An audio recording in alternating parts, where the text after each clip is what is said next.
गांव का छोटा सा घर, बाहर गाय बंधी है। हरीराम थका हारा खेत से लौट रहा है। गांव में एक गरीब किसान हरीराम अपनी पत्नी गंगा, बेटे मोहन और बेटी राधा के साथ रहता था। खेतों में दिन रात मेहनत करता, पर फिर भी 2 वक्त की रोटी भी नसीब न होती। सुनो जी, मोहन और राधा को 2 दिन से ठीक से खाना नहीं मिला। माँ होकर मुझे बहुत दुख हो रहा है। गंगा, ये मेरी नालायकी है। खेत में खून पसीना बहाता हूँ, फिर भी बच्चों को रोटी न दे पाया। बाबा, बहुत भूख लगी है, मुझे रोटी चाहिए। बिटिया, मैं अभी कुछ करता हूँ, चिंता मत कर।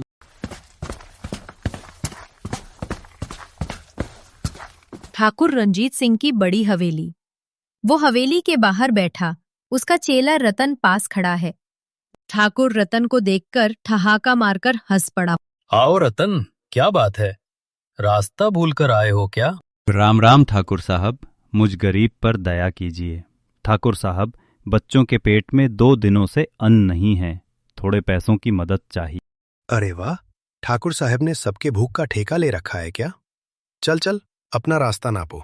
जय राम जी की। अरे रुको मुरारी, जो अपने बच्चों को खाना न खिला पाए वो किसान कैसा? खैर, मैं पैसे दूंगा, लेकिन एक शर्त पर। शर्त? कैसा शर्त? तुम्हारे जमीन के कागज गिरवी रखने होंगे। मगर ठाकुर साहब, ये जमीन तो हमारी पुश्तैनी है। माना तो ठीक, वरना जाओ भूखे मर जाओ। अब चलते बनो, सेठ ने जब एक बार कह दिया सो कह दिया। जय राम जी की। मजबूरी में हरीराम ने जमीन के कागज गिरवी रख दिए। मन भारी था, पर परिवार की भूख ने उसे झुकने पर मजबूर कर दिया। हरीराम बाजार की ओर चल पड़ा, मन में जमीन खोने का दुख।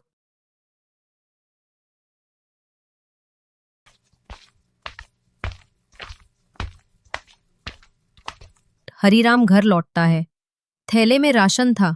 गंगा उसे देखकर रो उठती है। आज घर में दाल चावल की खुशबू फैलेगी।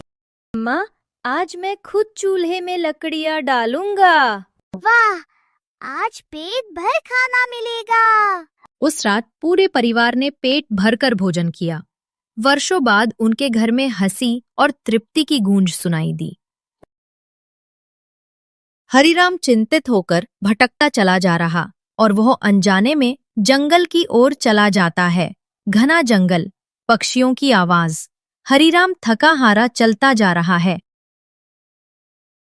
हे ईश्वर, अब मेरी मदद करो, वरना मेरी जमीन, मेरा सब कुछ चला जाएगा। जंगल के बीच में उसने एक हवेली देखी। वो अपने आप से बोला, अरे, इस जंगल के बीच में इतना बड़ा हवेली, कहीं कोई रहस्यमयी या भयानक तो नहीं? अंदर जाके देखता हूँ।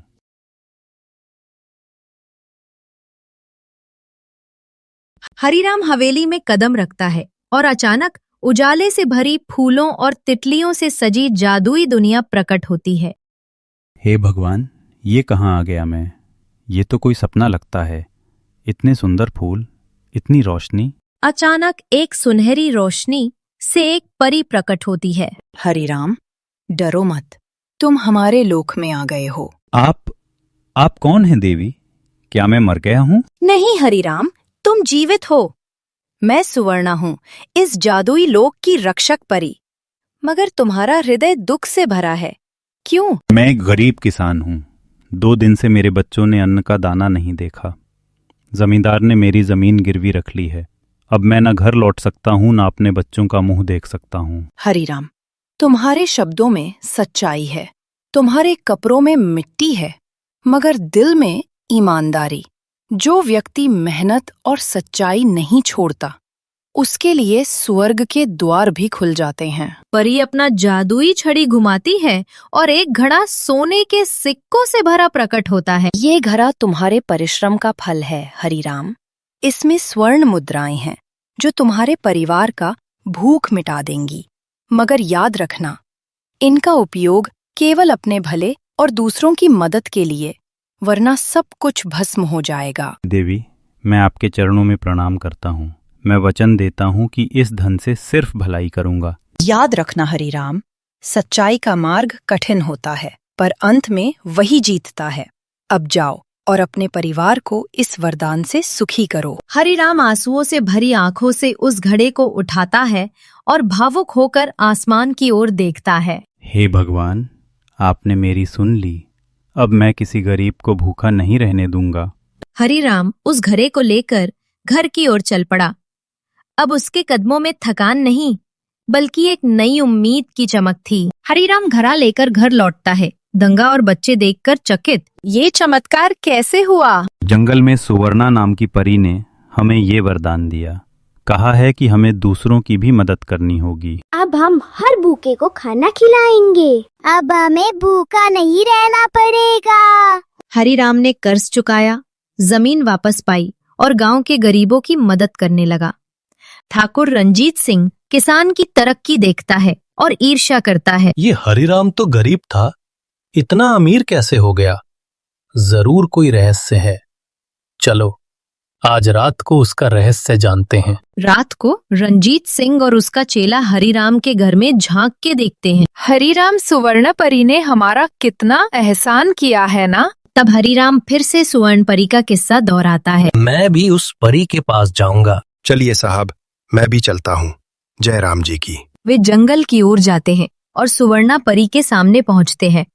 परी, मुझे भी सोने के सिक्के दो, मुझे और अमीर बनना है। तुम्हारा मन लालच से भरा है। तुम गरीबों का शोषण करते हो।